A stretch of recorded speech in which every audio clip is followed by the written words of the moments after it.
Hey, it's Monday and I'm MIDJA. Now recently a friend of mine sent me a video of a farewell speech by the UK presenter Chris Evans, and he was farewelling his BBC breakfast radio talkback show. And my friend thought that I would love the video, and he was right, I absolutely did. And there was one thing in particular that Chris Evans said that really struck a chord with me. And it was this: there may not be a right time to go, but there may be a wrong time to stay. Have you ever felt like that?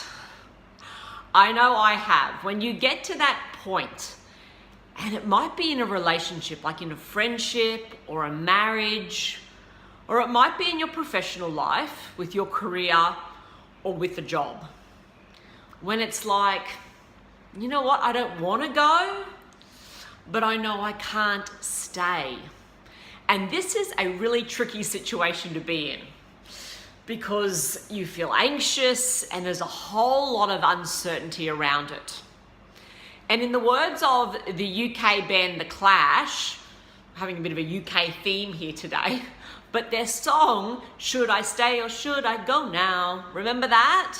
For those of you old enough to remember that song, I know for me, with some big decisions that I've made in my life, that I keep asking myself that question over and over. Should I stay or should I go now?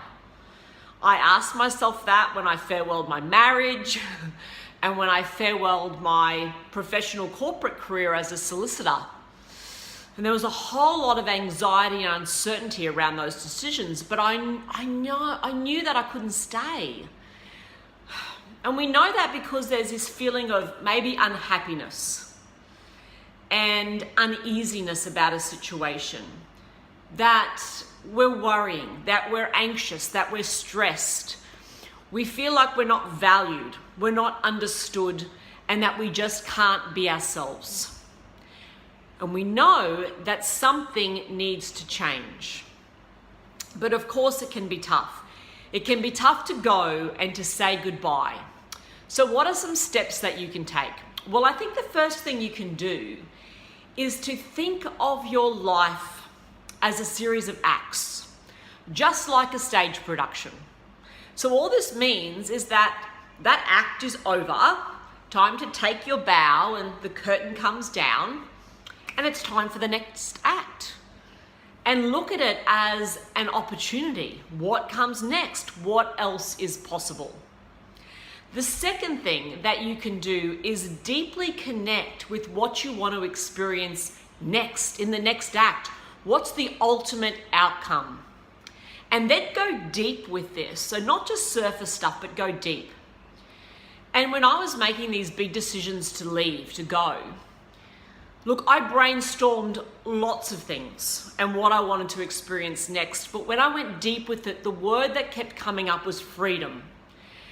Freedom with my work and also freedom in my personal life. So what's the ultimate outcome for you? What are you running towards? And then thirdly, take action with that ultimate outcome front of mind, because doing something is better than doing nothing. It means that you're in control, that you're making the decisions. It's your choice.